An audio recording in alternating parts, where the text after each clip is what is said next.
Mga pagbasa ng mga salita ng makapangyarihang Diyos. Paglalantad sa mga Antikristo.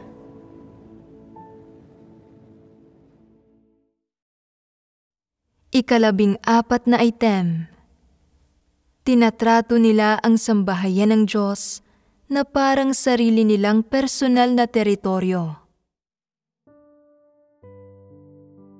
Ikalawa, minamanipula ng mga Antikristo ang mga sitwasyon. Bago ito, nagbahaginan tayo tungkol sa unang pagpapamalas ng pagtrato ng mga Antikristo sa sambahayan ng Diyos na parang sarili nilang personal na teritoryo, ang pagmomonopolisa sa kapangyarihan. Pagdating sa pagmomonopolisa sa kapangyarihan, pangunahin na nating ibinahagi ang tungkol sa espesipikong nilalaman ng kung paano nakakakuha ng kapangyarihan ang mga Antikristo, kung paano nila pinatatatag ang kanilang katayuan matapos itong makuha at patuloy na pinalalakas ang kapangyarihang iyon, at sa huli, kung paano nila ginagamit ang kapangyarihang iyon. Bukod sa pagmomonopolisa sa kapangyarihan, ang pangalawang konkretong nakaugaliang gawin ng mga Antikristong tinatratong parang sarili nilang personal na teritoryo ang sambahayan ng Diyos ay ang pagmamanipula sa mga sitwasyon. Madali na lang dapat maunawaan ang literal na ipinapakahulugan ng pagmamanipula sa mga sitwasyon. Kaya, saan naman tumutukoy ang mga sitwasyon?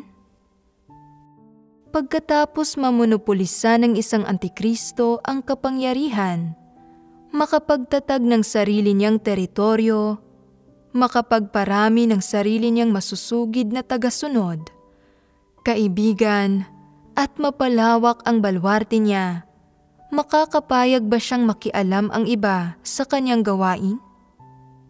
Mapapahintulutan ba niya ang iba na makialam o manghimasok sa mga bagay-bagay at sa balwarte na pinangangasiwaan niya?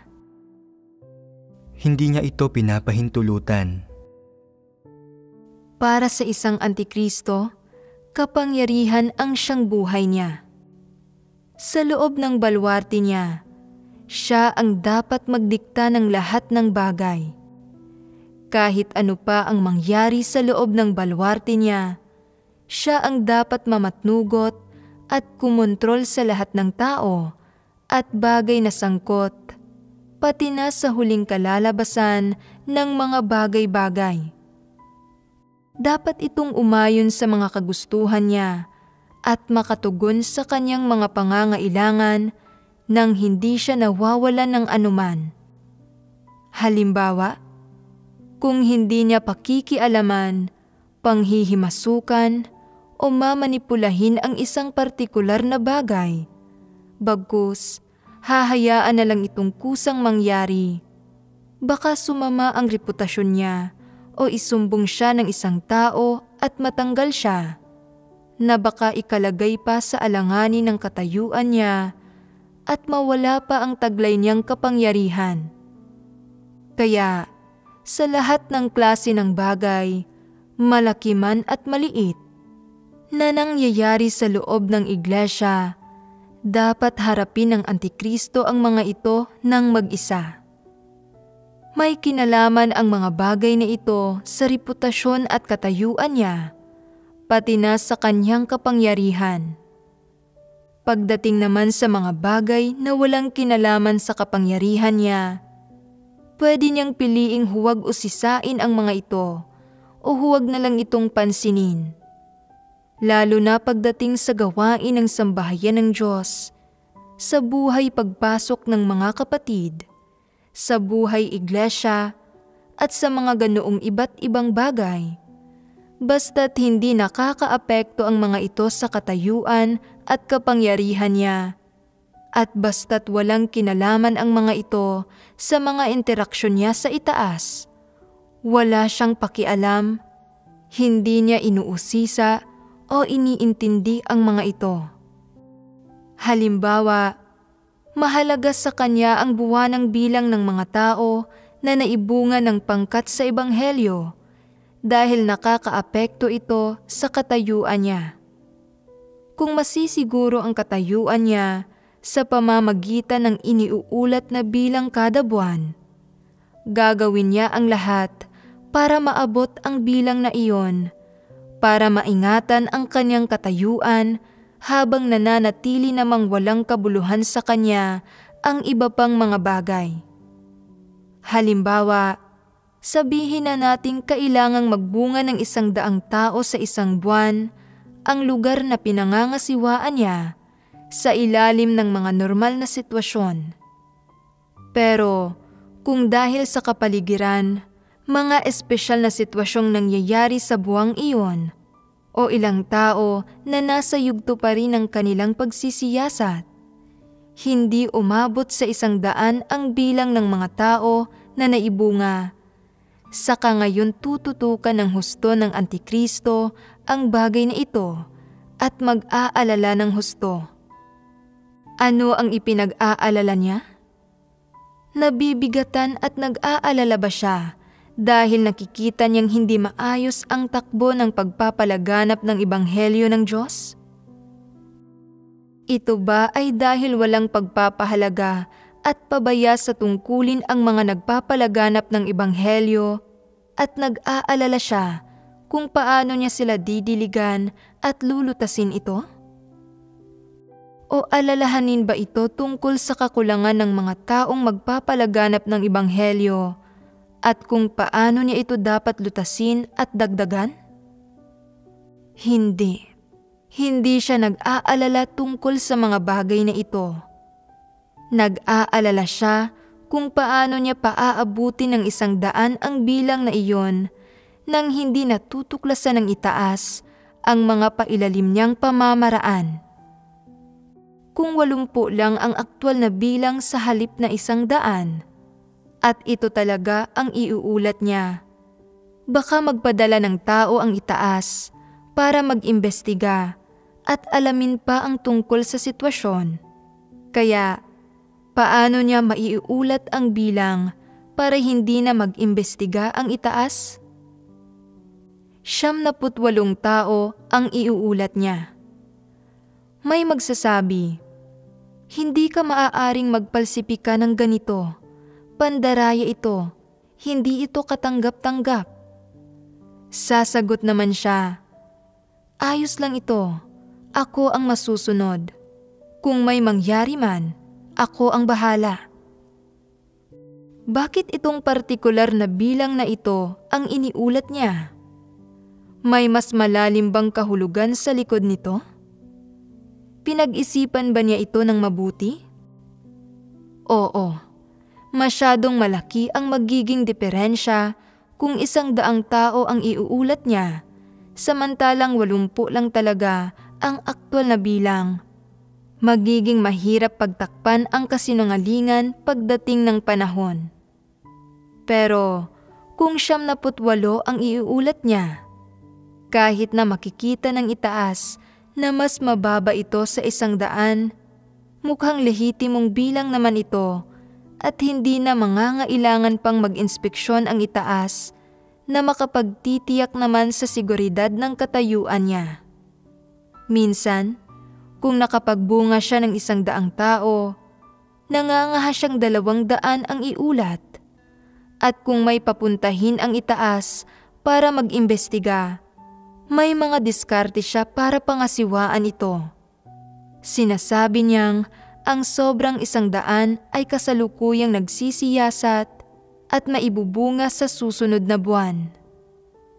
Kung walang papapuntahin ang itaas para inspeksyonin ito, gagawa naman siya ng paraan para ipagmayabang ang mga kontribusyon niya. Minsan, kung wala siyang ni isang tao na naibunga sa isang buwan, nag-uulat pa nga siya ng di totoo na nakapagbunga siya ng 30 o 50 tao. Pagkatapos ay nag-iisip siya ng paraan para makabawi sa susunod na buwan. Sa madaling salita, pagdating sa pag-uulat ng bilang ng mga tao na naibunga sa pamamagitan ng pagpapalaganap ng Ebanghelyo, kaya ng Antikristo na palsipikahin ang mga ito, magsinungaling tungkol sa mga ito, mandaya at gumamit ng mga pailalim na pamamaraan. Kung paano iuulat ang isang bilang at kung anong bilang ang iuulat, ang Antikristo ang direktang magsasabi nito. Hindi ba't pagmamanipula ito sa mga sitwasyon? Ginagamit ng Antikristo ang katayuan at kapangyarihan niya para laging pakialaman at guluhin ang pagganap ng mga hinirang ng Diyos sa mga tungkulin nila. Pinipigilan at ibinubukod niya ang sino mang gumagawa batay sa mga prinsipyo at epektibong gumaganap sa kanilang tungkulin. Ano ang layunin niya sa pagkilos ng ganito? Ito ay para manipulahin ang mga sitwasyon. Ipinapakita niyang kontrolado niya ang lahat, sinusupil ang mga nasa ilalim niya, at niloloko ang itaas. Ano ang layunin niya sa pagmamanipula sa mga sitwasyon? Ito ay para hindi mabunyag ang katotohanan, para hindi malaman ng mga tao ang katotohanan, para lokohin ang itaas, para itago ang aktwal na sitwasyon ng gawain niya sa ibaba, at para ikubli kung talaga nga bang may nagawa siyang aktwal na gawain o wala, at kung paano niya ginawa ang kanyang gawain. Ang layunin niya sa pagmamanipula sa mga sitwasyon ay ang pagtakpan ang mga totoong nangyari, itago ang katotohanan, at ikubli ang masasama niyang intensyon, at ang itago rin ang kanyang masasamang gawa, ang mga swail niyang pagkilos, at ang katotohanan tungkol sa kung paanong hindi siya gumagawa at hindi niya kayang gumawa ng anumang aktwal na gawain at marami pang iba. Halimbawa, kapag may kailangang pera ang sambahayan ng Diyos at nagtatanong ito kung gaano kalaking handog ang hawak ng iglesia niya, tinatanong muna ng Antikristo kung magkano ang kailangan ng sambahayan ng Diyos. Kung sasabihin mong kailangan mo ng ilang libo, sasabihin niyang iilang daan lang ang mayroon siya. Kung sasabihin mo namang kailangan mo ng 10,000 libo, sasabihin niyang iilang libo lang ang mayroon siya. Ang totoo, 10,000 yuwan na mga handog para sa iglesia ang hawak niya at hindi siya pumapayag na ibigay ito. Hindi ba't may itinatago siyang masasamang intensyon kapag ganito? Ano ang gusto niyang gawin? Gusto niyang kamkamin ang mga handog na ito para sa personal niyang gamit. Nabibilang ba itong pagmamanipula sa mga sitwasyon? Minamanipula ng Antikristo ang mga sitwasyon sa punto pang ang hindi niya ibibigay ang mga handog. Kung tatanungin mo siya kung may mahusay ba sa pagsusulat, musika, o paggawa ng video sa iglesia niya, baka sabihin niya, may mahusay sa amin sa pagsusulat na 78 taong gulang na, isang dating mamamahayag na may malalang karamdaman sa sikmura. Ang totoo, nasa mga 30 taong gulang lang ang taong ito, malakas pa at walang nararanasang anumang matinding sakit sa sikmura. Bakit hindi niluluwagan ng Antikristo ang pagkakakapit niya? Bakit siya nagbibigay ng maling impormasyon? Gusto niyang manipulahin ang mga sitwasyon. Naniniwala siyang makakaapekto sa pamumuno niya kung pakakawalan niya ang ganoong talento. Gusto niya ring panatilihin ang mga talentadong individual na ito. Sa kanya ba talaga ang mga talentadong tao na ito? Hindi. Kung gayon, bakit ayaw niyang pakawalan ang mga ito? Bakit hindi niya ibinibigay ang mahuhusay na taong ito kapag kailangan sila ng gawain ng sambahayan ng Diyos at kinakailangan pa niyang palsipikahin ang impormasyon? Gusto niyang ilihis ang mga tao para maingatan ang katayuan niya. Talagang ngang minamanipula niya ang mga sitwasyon. Hindi niya tinatanong ang mga taong sangkot kung payag ba silang gawin ang mga tungkuling ito, ni hindi niya ipinipresenta sa sambahayan ng Diyos ang tunay na sitwasyon ng mga taong ito. Sa halip, pinapanatili niya ang mga ito para sa personal niyang gamit, o kung hindi man niya sila gagamitin, hindi pa rin niya ibibigay ang mga ito sa sambahayan ng Diyos. Halimbawa, kung kailangan ng sambahayan ng Diyos ng video producer mula sa iglesia, nakikita ito ng Antikristo at naiisip na ang makapagbigay ng isang taong mahusay sa paggawa ng mga video, mapapalampas ko ba ang isang magandang oportunidad na gaya nito?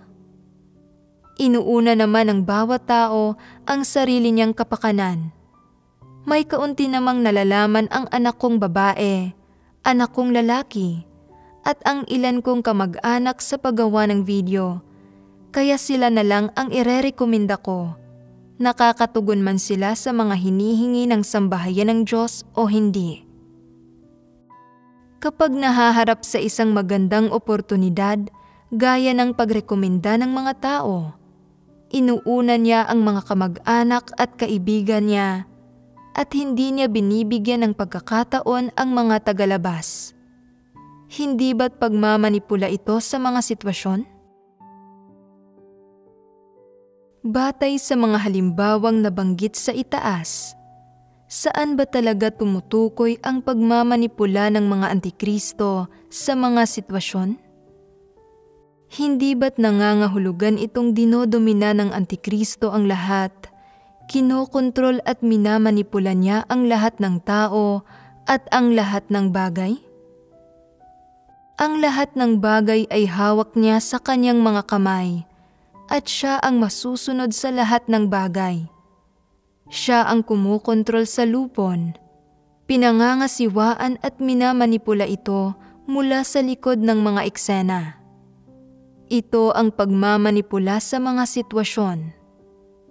Kapag may taong pinapunta ang itaas sa iglesia niya para maunawaan ang sitwasyon, at gusto ng taong ito na makipag-usap sa ilang tao at kumustahin ang lagay ng buhay pagpasok ng mga kapatid at ang pagganap sa mga tungkulin nila, at tingnan kung naipamahagi ba ang mga material gaya ng mga aklat ng mga salita ng Diyos at mga recording ng sermon sa bawat isang hinirang ng Diyos. Sinasabi ng Antikristo, "Walang problema, sasamahan kita sa tahanan ng 2 kapatid." Sino ang 2 taong ito? Hindi ba't kapwa sila mga taong nasa teritoryo ng Antikristo? Ang 2 taong ito ay ang nakababata niyang kapatid na babae at ang nakababatang kapatid na lalaki ng asawa niya. Matapos samahan sa 2 bahay na ito ang taong ipinadala mula sa itaas, sasabihin ng 2 taong ito, "Maganda ang takbo ng aming buhay iglesia at may iba't ibang uri kami ng sermon at pagbabahaginan at mga video na naglalaman ng mga patotoo. Ilang araw nang wala ang leader ng iglesia namin para sa gawain ng iglesia at hindi pa siya nakakauwi. Kahit sino pa ang papuntahin sa iglesia niya, hindi talaga nila maarok kahit katiting ng tunay na sitwasyon. Pinagtatakpan ng Antikristo ang lahat ng bagay patungkol sa totoong sitwasyon sa iglesia, ang mga problemang lumitaw, ang masasamang tao na nagdudulot ng mga pagkagambala at kaguluhan, kung sino ang gumaganap ng pabasta-basta sa mga tungkulin niya, kung aling mga gawain ang nakaranas ng mga aberya, at iba pa. Ang makikita mo pagpunta mo roon ay mga eksena lang na kaaya-ayang tingnan. Pakitang tao lang ang lahat ng ito. May isang bagay lang nakapansin-pansin. Kung magtatanong ang taong ipinadala mula sa itaas, kung may angkop bang lugar para paglagyan ng mga handog sa iglesia, at kung kailangan bang kunin na ang ilan sa mga handog, nagmamadali ang Antikristong sabihin na hindi naman ganoon kalaki ang mga handog sa iglesia. Pagdating sa iba pang mga gawain, positibo ang pananalita niya, maliban sa sitwasyong may kinalaman sa mga handog.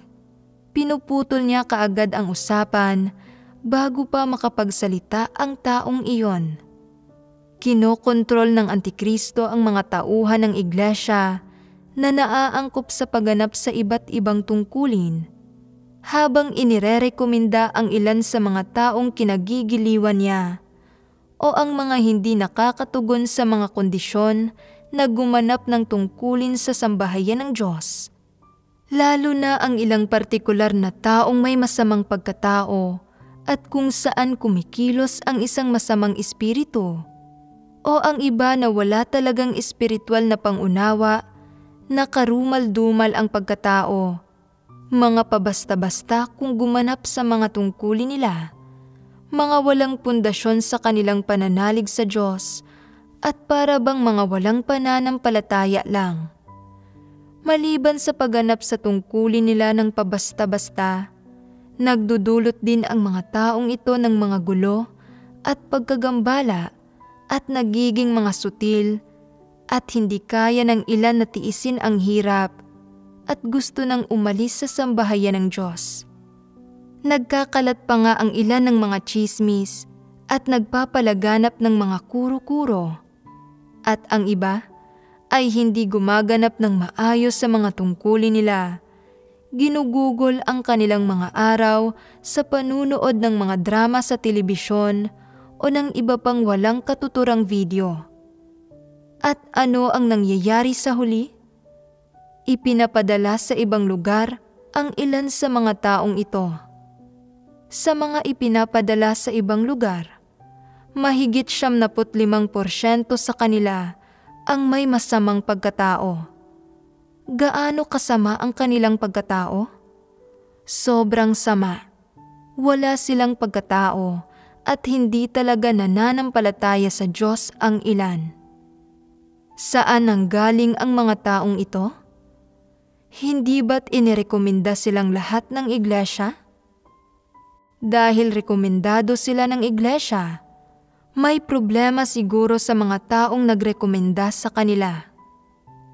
Hindi maiaalis sa isip na baka mga Antikristo ang ilan sa mga taong ito at na baka mga kamag-anak, kaibigan o masusugid na tagasunod ng mga Antikristo ang mga inirekomendang individual. Hindi ba't ganito ang kaso? Magagawa ba ng isang taong may tunay na pagkatao at may kaunting konsensya na maingat na gawin ang mahalagang bagay na pagrerekomenda ng mga talentadong individual? Kaya ba nilang maging responsable kahit kaunti? Kaya ba nilang alisin ang ilan sa mga makasarili nilang motibo? Kayang-kaya itong makamit ng isang taong may pagkatao at konsensya at may isang uri lang naman ng tao na hindi, ang mga Antikristo. Gusto nilang solohin ang lahat ng mabubuting bagay para sa sarili nila at tahasan silang tumatanggi at ayaw nilang makipagtulungan sa anumang bagay na hindi kapaki-pakinabang sa kanila. Ganoon ang mga Antikristo. May isa pa ngang mas kasuklam-suklam na aspekto ang pagmamanipula ng mga Antikristo sa mga sitwasyon bukod sa lagi nilang gustong kontrolin ang lahat at idikta ang mga bagay-bagay sa iglesia. Magagawa ba ng mga Antikristo na nakikipagsabuatan sa masusugid nilang tagasunod na magpasakop sa mga pagsasaayos ng sambahayan ng Diyos, na gumanap ng maayos sa mga tungkulin nila, na itaguyod ang gawain ng sambahayan ng Diyos at tuparin ang mga responsibilidad at obligasyon nila? Hindi nila magagawa. Iyon ang dahilan kaya sinabi kong nagsasabuatan sila. Kapag sinabing nagsasabuatan sila, nagiging malinaw na ang lahat ng sinasabi at magkakasama nilang ginagawa ay kinapapalooban ng mga iligal na gawain. Sa panlabas, mukhang palakaibigan ang mga taong ito. May respeto sa senyoridad at sobrang mapagmahal, magalang at marespeto sa isa't isa, at gayon din ay mapitagan at may mabuting pagkatao. Ang totoo, mababaw, mapanlinlang, at mapagkunwari lang ang lahat ng ito. Paano nila nagagawang maging napakagalang at magpakita ng pinakamataas na respeto at pagpipitagan sa isa't isa? May dahilan ito. Ang layunin nila sa pagsasabuatan ay hindi para matuto sila sa isa't isa na mapunan ang sarili nilang mga kahinaan o masuportahan ang isa't isa sa pagpasok sa katotohanang realidad para makasunod sa kalooban ng Diyos at magawa ng maayos ang gawain ng iglesia. Sa halip, ito ay para makapanamantala, makaasa at magdamayan sila sa isa't isa. Nagsasabuatan sila dahil kapag mas maraming tao, mas malakas ang kapangyarihan, at kapag mas malakas ang kapangyarihan, mas madaling harapin ang mga bagay-bagay at napapabilis nito ang pag-aasikaso sa mga pribadong bagay. Kaya, kapag magkakasama sila, mukha silang lubhang palakaibigan na para bang malapit silang magkakapamilya. Magalang silang makipag-usap sa mga nakatatandang individual. Tinatawag na kapatid ang mga kaedad nila. Sinasabi ang mga salitang ito ng may pagmamahal at puno ng pagsunod sa nakasanayang gawi.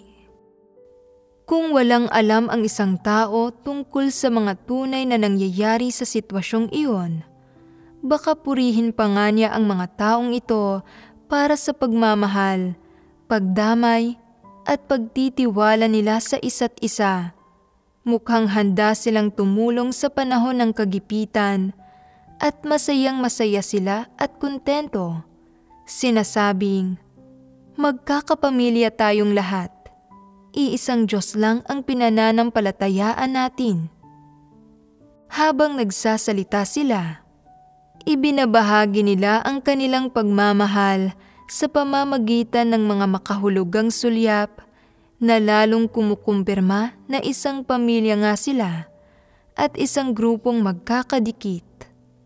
Kaya, ano ba mismo ang ginagawa nila kapag nagsasabuatan sila? Halimbawa, general manager sa isang kumpanya ang isa sa mga babaeng kapatid na elder at marami siyang kakilala at koneksyon sa lipunan. Marami na siyang nagawa para sa mga tao sa teritoryo ng Antikristo at napagbigyan na niya ang mga pabor ng karamihan sa mga tao, kaya ate ang tawag nila sa kanya. Sa tuwing may problema sa bahay ang isang tao, gaya ng lalaking anak na papasok sa unibersidad o babaeng anak na naghahanap ng trabaho, siguradong kukonsulta ito sa kanya at hihingan siya ng tulong sa paglutas sa mga bagay-bagay. Kapag may naospital at may isang tao sa iglesia na nagtatrabaho sa isang ospital at makakatulong sa kanilang makakuha ng mga imported na gamot, biglang ituturing ng Antikristo ang taong ito bilang isang pinagkakatiwalaang tao at kapamilya. Nagsasabuatan sila para asikasuhin ang ganoong mga trabaho, kapwa makinabang sa isa't isa at lumikha ng mga sitwasyon kung saan lagi silang panalo. Sa makatwid, kapag magkakasama sila, mukhang magkasundo sila at panatag ang loob nila sa isa't isa, masayang masaya at hindi kailanman nag-aaway. Pero sa likod ng katiwasayang ito, sikretong nagkikimkim ang bawat tao ng mga lihim na motibo. Iniisip kung paano pagsasamantalahan ang kabilang partido at paano gagamitin ang iba. Pati na kung paano nila tutulungan ang iba habang pinakikinabangan ang isa't isa at sinusuklian ang mga pabor ng ibang tao. Kapag naitatag na ng Antikristo ang teritoryo niya at nagkaroon na siya ng masusugid na tagasunod, may pangkat at pamilya na siyang tutulong sa kanya sa lahat ng maliliit na bagay sa pang-araw-araw na buhay. Halimbawa, pagdating sa paghahanap ng trabaho, pagpasok sa kolehiyo, pagtaas ng ranggo, pagharap sa isang malubhang sakit, paglipat sa ibang lugar, o kahit paghahanap ng isang taong magbabayad ng pera bilang mediator para makalaya sa kulungan pagkatapos nilang maaresto. May isang taong mag-aasikaso sa lahat ng bagay na ito. Mula sa perspektiba ng Antikristo, hindi ba't kapaki-pakinabang ang mga kapamilyang ito? Hindi ba't maaasahan sila? Hindi ba't maaasahan at matutulungan nila ang isa't isa?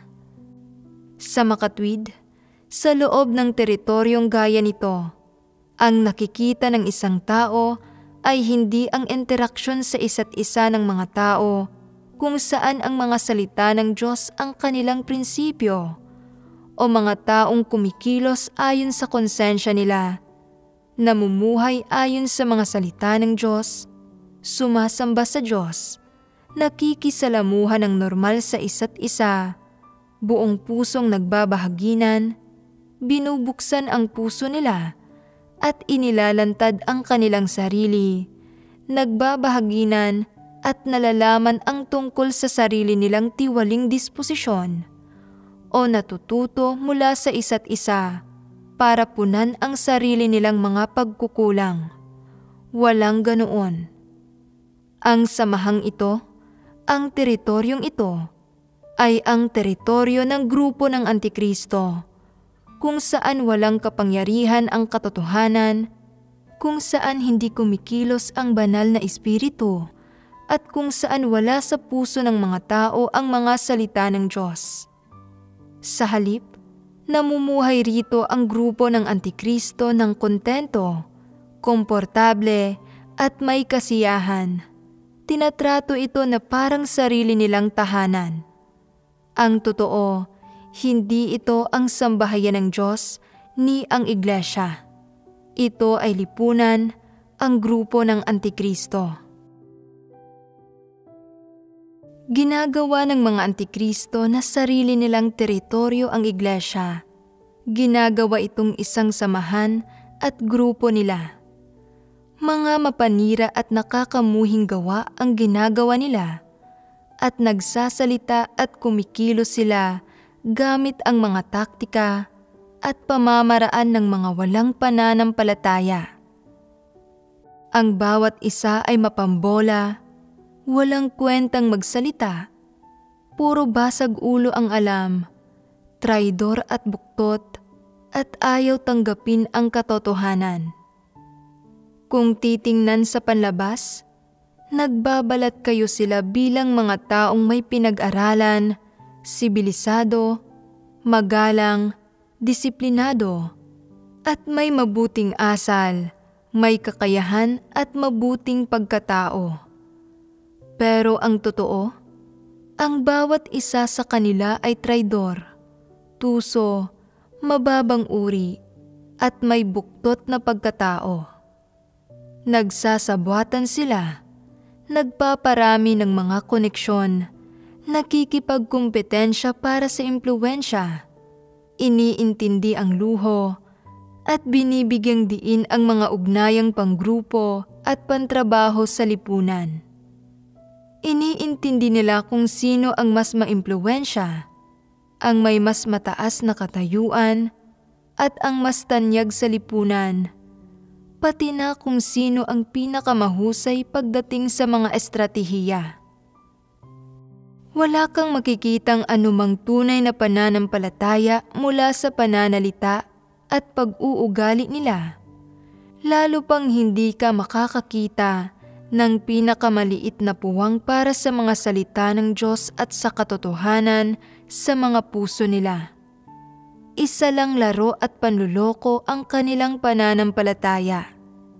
Ginawa ng mga buktot na taong ito na isang samahan ang iglesia, isang teritoryo para magsabwatan ang mga taong buktot, habang walang tigil nilang ipinapahayag ang mayayabang nilang salita at sinasabing, "Nananampalataya kami sa Diyos. Ginagawa namin ang aming mga tungkulin sa sambahayan ng Diyos. Sinusunod namin ang Diyos ng ganito. Nag-aambag para sa kapakanan ng mga kapatid namin sa ganoong paraan. Tinutulungan at sinusuportahan sila ng ganito. At minamahal ang isa't isa sa ganito at ganyang paraan." Sa pamamagitan ng mga buktot na paraan na naglilihis at sumisilo sa mga tao, kasama na ang iba't ibang mabababang uring pamamaraan, pinipinsala nila ang mga kapatid, pero naniniwala silang ginagawa nila ang kanilang tungkulin, na tinutulungan ang mga kapatid, niluluwalhati ang Diyos at nagpapatotoo sa Kanya. Ang hindi nila namamalayan, sa likod ng mga kilos at pag-uugaling ito, naroroon ang diwa ng mga antikristo na minamanipula ang mga sitwasyon. Sinisilo ng mga antikristo ang mga sumusunod sa Diyos sa ilalim ng kapangyarihan nila, kung saan ginagawa nilang sarili nilang teritoryo ang iglesia, ginagawang isang samahan at isang organisasyon ng mga taong nasa ilalim ng kapangyarihan ni Satanas. Maituturing pa bang iglesia ang ganoong organisasyon? Malinaw na hindi. Hindi ba't sadyang nakakasuka ang ugali ng mga antikristo? Nakakita na ba kayo ng ganitong grupo ng antikristo? Ano ang nararamdaman mo kapag kasama mo sila? Sa panlabas, mukha naman silang magalang at mabait. Pero kapag ibinabahagi mo na sa kanila ang katotohanan at ang mga layunin ng Diyos, pagkasuklam at kawalan ng interes ang saloobing ipinapakita nila, taliwas sa ipinapakita nilang paggalang at kabaitan. Kapag ibinahagi mo sa kanila ang katotohanan, pakiramdam nila tagalabas ka, lalong-lalo na kapag ibinahagi mo ang tungkol sa gawain ng iglesia. Kapag ibinahagi mo pa ang tungkol sa mga katotohanang prinsipyo na dapat isagawa sa pagganap ng tungkulin, naaasar sila at nawawala ng gana, at doon na nila ibinubunyag ang kanilang pagiging malademonyo. Nagkakamot sila ng ulo, humihikab, at nagluluha ang mata nila sa antok. Hindi ba't abnormal ito? Bakit lumilitaw ang kanilang pagiging malademonyo kapag ibinahagi mo na ang katotohanan? Wala bang kahit kaunting pagmamahal ang bawat isa sa kanila sa kanilang mga puso? Paano nila nagagawang mawala ng gana kapag nagsisimula ka ng magbahagi ng tungkol sa katotohanan? Hindi ba sila nabubunyag kung ganoon? Wala ba silang matinding pagkamasigasig at katapatan sa pagsasagawa ng mga panlabas na gawain? At kung tapat sila, wala ba silang taglay na realidad? Kung may taglay silang realidad, masaya dapat sila kapag naririnig nilang nagbabahagi ang mga tao tungkol sa katotohanan, dapat nilang kasabikan ito.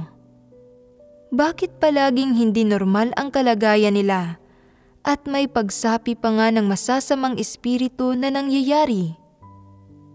Ipinapakita nitong ang karaniwan nilang matiwasay na mga interaksyon at ang pagiging magalang at mabait nila ay pakitang tao lang. Ang mga salita ng paghatol ng Diyos at ang mga katotohanang ipinapahayag niya ang siyang ganap na nagbubunyag sa kanila. Pagkatapos ay namumuo ang galit sa loob nila at medyo hindi na katulad ng dati ang kalagayan nila at nagsisimula na silang gumawa ng masama at magdulot ng mga gulo. Pagkatapos, ibibigay na sila ng Diyos kay Satanas at hindi na niya iintindihin pa ang mga ito. Sa dami ng mga buktot na ginawa nila, naipakita na nila ang tunay nilang kulay. Talaga ngang isang realidad na minamanipula ng mga Antikristo ang mga sitwasyon. Sa mga di gaanong malalang kaso, isang tao ang nagmamanipula sa isang partikular na bilang ng mga tao.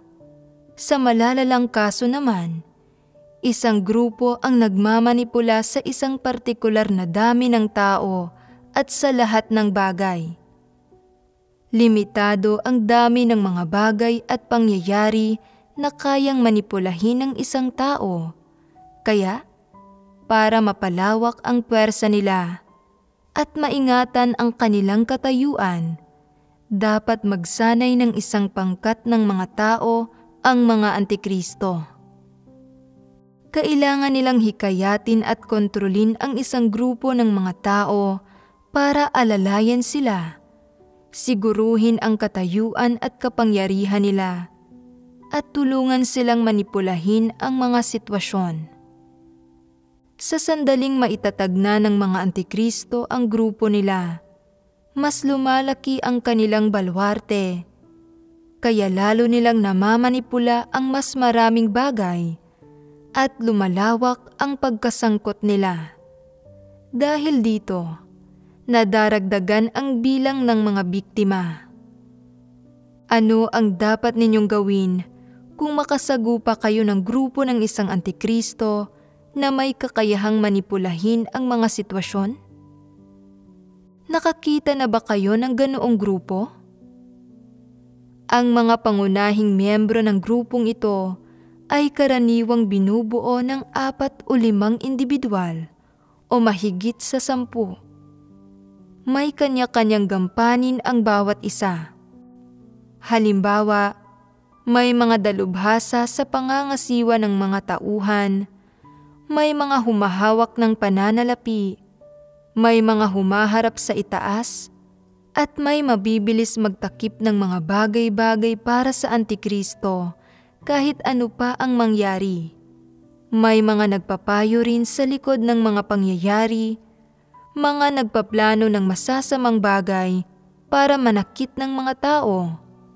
May mahuhusay magkalat ng mga tsismis, mga lumilikha ng sigalot, mga tumutulong sa mga taong gumagawa ng masama para gumawa ng kasamaan, mga nangangalap ng impormasyon, at mga kumukuha rin ng mga benepisyo at nagbibigay sa kanila ng pag-aasikasong medikal.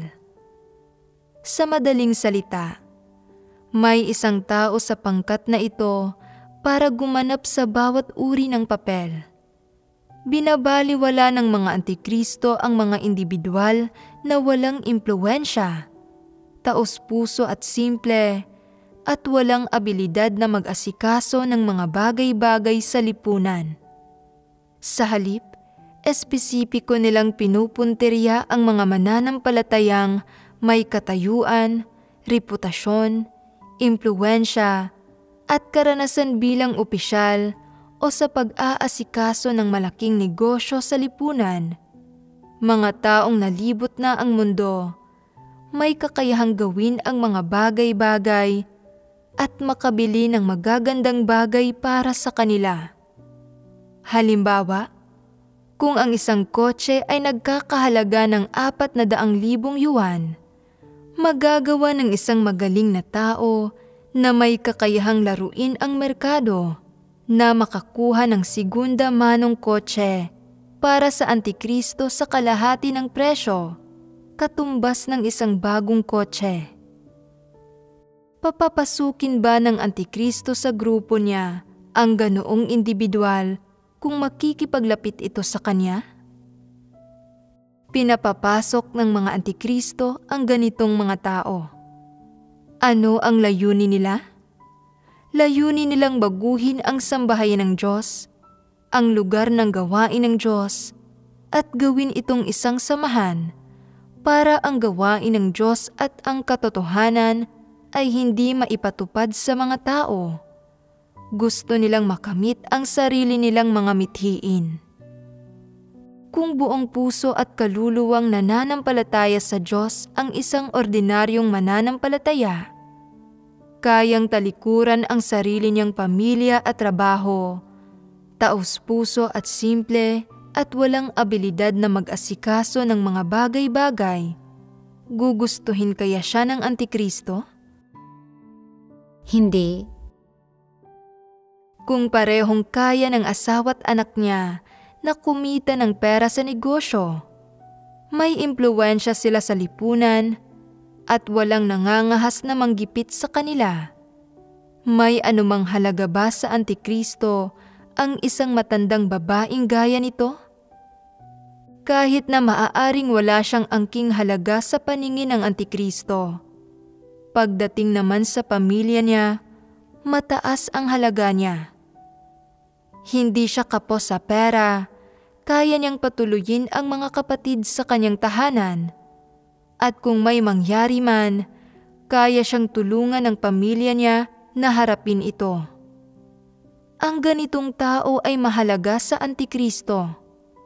Ginagawa ng Antikristo ang lahat para hikayatin at mailihis ang ganitong tao, para tumindig ito sa panig niya at magamit niya ito. Masusing sinusuri ng Antikristo ang mga taong kapaki-pakinabang sa kanya.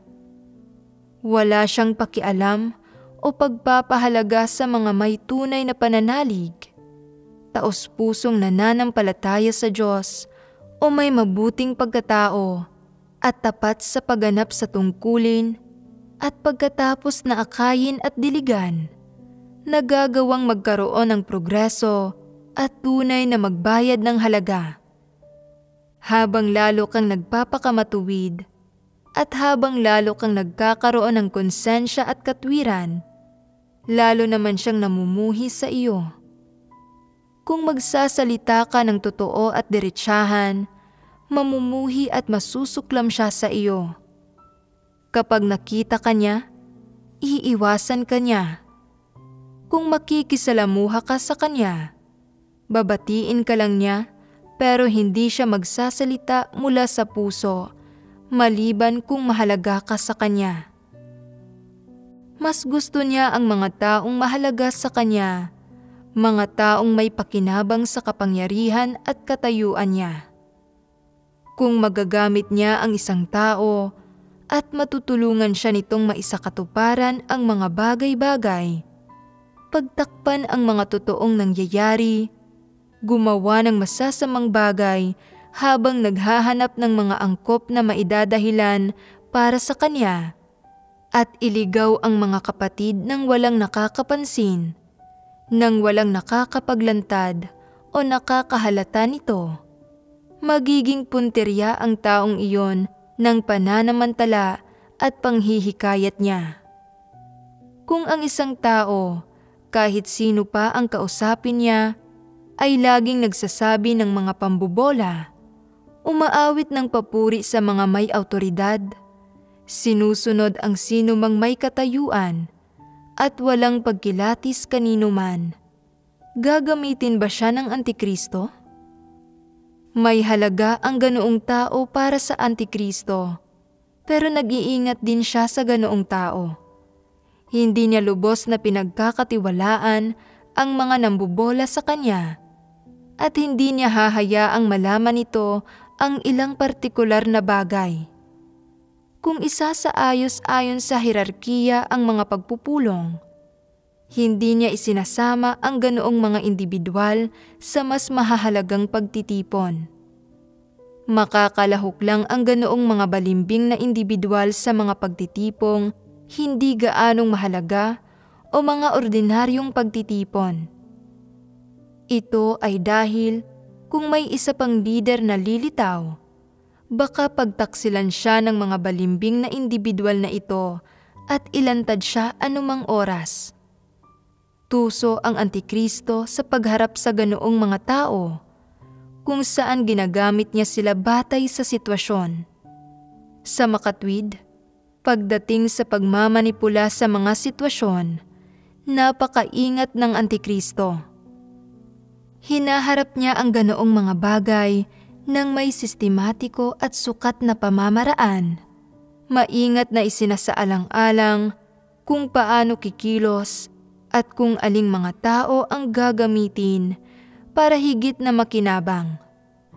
Alam nila kung sino ang malalapit na taga-suporta at kung sino ang mga pangkaraniwang taga-suporta. Kapag nakipag-usap ang Antikristo sa hindi niya kakilala, gaya halimbawa sa isang mas mataas na antas na lider o isang taong hindi niya masyadong kilala, inuusisa muna niya ang pagkatao nito kung may mga partikular ba itong pinagkakaabalahan o libangan, kung may tunay ba itong pananalig, kung ilang taon na itong nananampalataya sa Diyos, kung taglay ba nito ang katotohanang realidad o nakikilatis ba siya nito, at kung may dala ba itong pasanin para sa buhay pagpasok. Sinusuri at inoobserbahan niya ang bawat aspekto, pagkatapos ay gumagamit ng iba't ibang pamamaraan para makakuha ng impormasyon mula rito at subukin ito. Kung nakikita niyang magulo ang isip ng isang tao, makakahinga na siya ng maluwag at hindi na niya pagtutuunan ng pansin ang taong ito. Pero kung mukhang tuso at hindi madaling maarok ang isang tao, pakiramdam niya ay parang kailangan niyang maging maingat. Ang pagkontrol ng Antikristo sa mga sitwasyon ay para makontrol niya ang lahat dahil gusto niyang siya ang masunod sa lahat ng bagay, kabilang na ang lahat ng uri ng tao na nasa ilalim ng kontrol niya. Nagiging baliwala lang sa kanya ang mga regulasyon ng sambahayan ng Diyos tulad ng isang piraso ng basurang papel, at hindi umiiral para sa kanya ang mga atas administratibo at ang disposisyon ng Diyos na para bang hangin lang ang mga ito. Hindi lang pagkontrol sa mga tao at ang pakinggan siya ng mga tao ang ambisyon at ninanasa niya. Hangad niyang kontrolin ang bawat pangyayaring nararanasan ng bawat tao, pati na ang mga bagay na hindi niya alam na nangyayari sa loob at maging sa labas ng balwarte niya. Ano ang layunin ng pagkontrol na ito?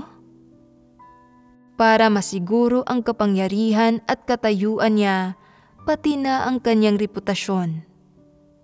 Isang parirala ang makapaglalarawan sa pagmamanipula ng Antikristo sa mga sitwasyon. Ang lahat ay nasa ilalim ng kanyang kontrol. Kaya, hindi nangangahas ang Antikristo na palampasin ang anumang bagay, malaki man ito o maliit. Hindi niya pinapalampas ang anumang bagay. Gusto niyang makilahok at makialam sa anumang bagay na may kinalaman sa kanyang katayuan o sa kanyang balwarte. At hindi niya pinapalampas ang anumang pakinabang. Gusto niyang aktibong makisangkot sa maraming bagay sa loob ng iglesia at maarok ang sitwasyon ng kung ano na ang lagay ng mga bagay-bagay. Halimbawa, kung hindi talaga nakikinig o nagpapasakop sa kanya ang ilang tao, at lagi silang may mga opinyon tungkol sa kanya. Humahanap siya ng paraan para parusahan ang mga ito. Pero kung hindi siya makahanap ng anumang dahilan para pungusan sila, ano ang ginagawa niya? Humahanap siya ng paraan para kontrolin ang mga aklat at mga recording ng sermon na ipinapadala mula sa sambahayan ng Diyos. Tinutukoy niya kung sino ang makakatanggap kaagad ng mga material na ito batay sa kung sino ang masunurin sa kanya. Kung hindi ka makikinig sa kanya o kung magpapakita ka ng ugaling hindi niya maiibigan sa pagkakataong iyon, sasabihin niyang limitado ang mga sanggunian at hindi ka niya padadalhan ng mga ito. Sinusubaybayan ng Antikristo ang kilos mo. Kung pag-iisipan mo ito ng malinaw, uunawain ito at aarukin ang sikolohiya ng Antikristo. Kung voluntaryo mong aaminin ang mga pagkakamali mo at makikipaglapit sa Antikristo, makakahanap siya ng dahilan para sabihin, sa pagkakataong ito, nagpadala ng sapat na sanggunian ang sambahayan ng Diyos para sa lahat, kasama ka rito. Pero kung makita niyang idinidistansya mo na naman ang sarili mo pagkaraan ng ilang panahon, parurusahan ka pa rin niya. Ni hindi ka niya aabisuhan kapag may dumating na mga bagong sanggunian, basta wala na lang siyang ibibigay sa iyo. At baka maghanap pa nga siya ng dahilan para kumpiskahin ang mga bagay na nasa sa iyo na. Lalo na kapag natuklasan ng Antikristo na baka may nakakaalam ng mga maling pinagagagawa niya sa likod ng mga eksena at baka iulat siya nito. Inuunahan na niya ito at maagap na inaamin ang kanyang mga pagkakamali at ibinabahagi ang kaalaman niya tungkol sa sarili, kung saan gumagamit muna siya ng malumanay na pamamaraan. Kapag nakita ng Antikristo na hindi uubra ang malumanay na pamamaraan at medyo hindi siya nakatitiyak sa puso niya, iniisip niya na baka iulat pa rin siya ng taong ito. Gagawin niya ang lahat para magtawag ng mas marami pang tao para kuyugin at pwersahang sindakin ang individual na ito. Magpapatuloy ito hanggang sa makipagkompromiso ang taong iyon. Ipapahayag na hindi niya ito iuulat at pagkatapos lang noon, saka siya lulubayan ng Antikristo. Sa ilang pagkakataon, baka mauna pa nga ang Antikristo na ilantad ang iba. Sa takot na baka ilantad at iulat siya ng iba, inuunahan na niya ang mga ito, sadyang sinasamantala ang pagkakataon para akusahan ng hindi totoo ang ibang tao at bitagin ito.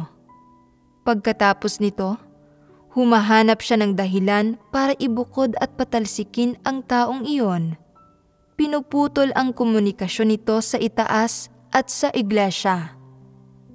Ngayon, makakahinga na ng maluwag ang Antikristo at hindi na niya kailangang mag-alala.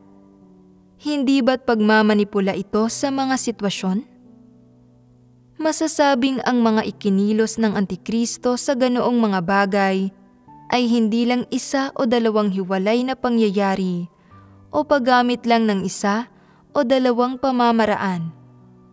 Para mamanipula ang mga sitwasyon, masiguro ang katayuan niya. At nang hindi humina ang kanyang teritoryo, maraming masasamang ginagawa ang Antikristo. Halimbawa, binabago niya ang mga sistema at pagsasaayos ng mga tauhan sa loob ng iglesia. Para mas marami pang tao ang makontrol, lumilikha siya ng sigalot sa pagitan ng mga kapatid para magbatikusan ang mga kapatid at husgahan nila ang isa't isa. Sinusulsulan pa nga niya ang kanyang mga tagasunod na kuyugin ang ilang kapatid na mas may pagpapahalaga sa katarungan. Sinasabi rin niya sa harapan ng mga kapatid kung gaano kataas ang tingin sa kanya ng itaas. Bukod pa rito, sumusulat siya sa itaas, ipinagyayabang ang kahanga-hanga niyang gawain at sinasabing nakikilala na niya ang kanyang sarili, na kaya na niyang voluntaryong ilantad ang kanyang mga issue at iba pa. Sumusulat siya at ipinapaalam ang tungkol sa sarili niyang mga issue para lang subukang makakuha ng pabor sa itaas. Gumagamit siya ng iba't ibang paraan at diskarte para manipulahin ang mga sitwasyon, kontrolin ang masusugid niyang tagasunod, lokohin ang mga kapatid, at lokohin din ang sambahayan ng Diyos. Ito ang iba't ibang gawi na ginagamit ng mga antikristo para kontrolin ang mga sitwasyon sa loob ng iglesia. Siyempre, marami pang ibang espesipikong gawi, pero hindi na ililista ang mga iyon dito. Sa kabuuan, pangkaraniwan na ang mga bagay na ito patungkol sa kung paano kinokontrol ng mga antikristo ang iglesia, at pangkaraniwan na rin ang iba't ibang gawing ipinapamalas nila.